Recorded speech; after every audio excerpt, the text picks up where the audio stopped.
Chicago has the third largest school system and has a 52.2% graduate rate.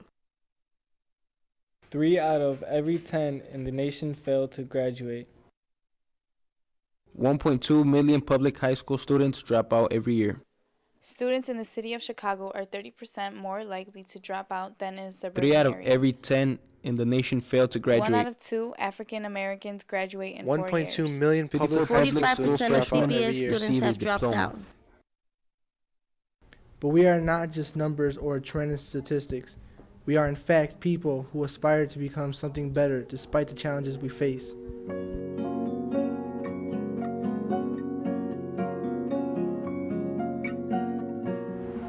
If you look at the media society, everybody always assumes that works for dropouts because they intend for dropouts to start to fail and be another statistic as jail, poverty, babies, and stuff like that, so on.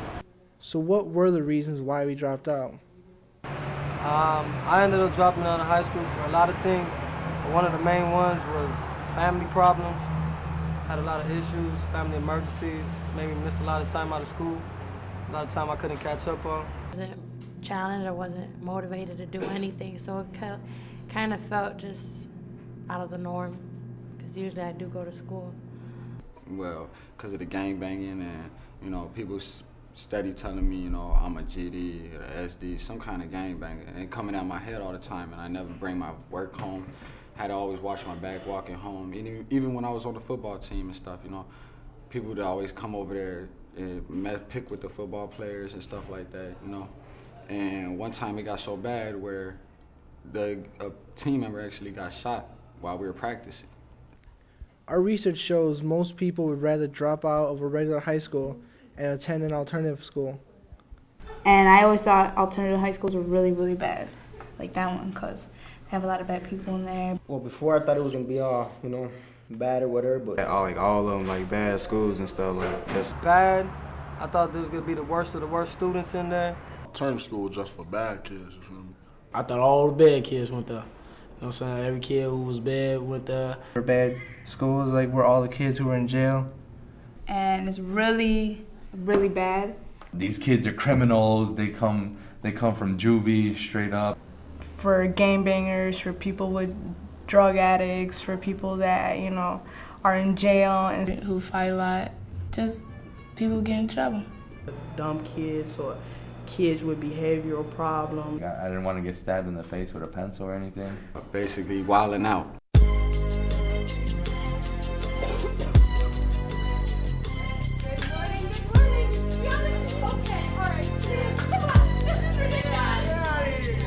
As I walk through the valley of the shadow of death, Maybe not, but alternative schools are actually not as bad as we thought at first.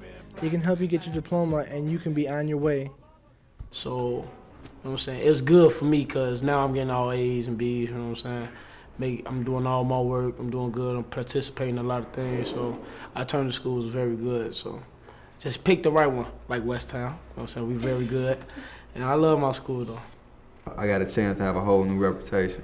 You know what I'm saying, I wasn't just being known for the goofiness, and like in North London I was being known for being goofy and getting kicked out of class and being in fights and all that other extra stuff. It was like here, people just automatically knew like, oh, that's a smart kid, you know what I'm saying, he quiet, he keep to himself.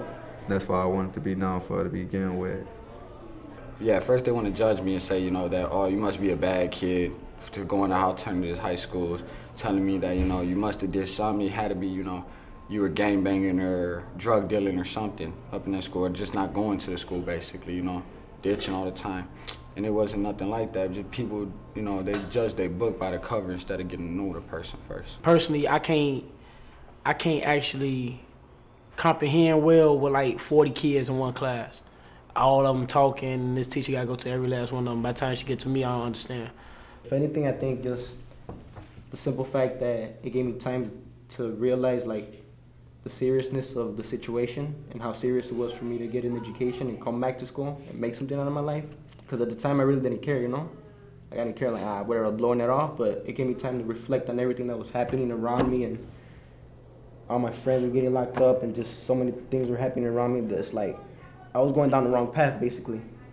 And I didn't want to do that, so I came back to school, got back on the right path, and yeah. I know I always told my grandfather before he passed that I was gonna finish school, and that I always wanted to be the first male in my family to graduate. So me being that, it would encourage me. I really thought about it, and I really said, well, man, I can do this. I can do this, and I had the potential to do it because people told me. So I came back to school. Coming back to school not only affected me, it affects everybody around me. My friends, my family, especially my little nephew. He looks up to me, and I don't want to see him look up to me being what, gangbanger, like so in jail, you know? I want to see him look up to me and I'm gonna be like, what? Somebody who made it, somebody who went to college, has a good career. Because I want him to be somebody better, you know? So I think that's the main reason I came back. Was not just for me, but for like the people I care about. Is all this media attention helping, or is it making things worse? I feel that the media needs to focus more on the success stories of dropouts who have actually went back to school, continued their education, completed their education, and really have been successful in, you know, creating a new life for themselves. Like they definitely do show more that like African Americans or, you know, like Mexican, like they're the main ones who are dropping out. I feel the media should focus more on the issue if it's in the effort to prevent dropouts.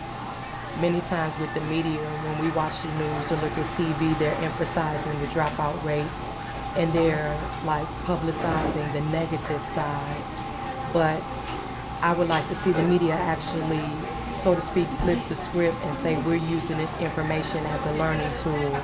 Because then everybody else, they get that mentality that, you know, that us, the minorities, you know, we're dumb, we're stupid, we're uneducated, and, you know, we're the ones having to drop out. We could definitely make like a difference in that by going back to school, and I think that's why, you know, that's a good thing. That's why there are alternative schools, you know, to help us out and to give us pretty much another chance and to prove other people wrong that, you know, that we can, you know, be somebody.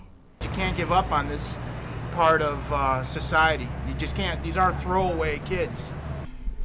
It's not about what happens, it's just, you know, people go through different things in life, and it's whether up to you if you're gonna finish what you're gonna do and just prove everybody wrong. Life does get better. You just can't give up. The decision to come back and finish your high school education is just the beginning of the rest of your life. You know, you got the world in the palm of your hands, and you don't even realize it. I can say it made me a stronger man today, because I'm back on the right track. I think I'm accomplishing a lot. I'm accomplishing me getting up every morning. It's a responsibility for me to get up. And it's like, I don't have to get it, but I want it, you feel me? So when you want something, I go get it. Yeah, of course. I feel like I'm accomplishing something. I feel like I'm still going for my goal. It's just crossing a couple boundaries that I had to do.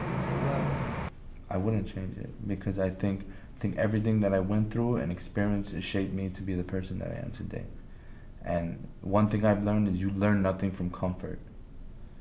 Everything has to come with, everything has a sacrifice, everything has, of course you're going to be uncomfortable. Everything you learn, you're uncomfortable with.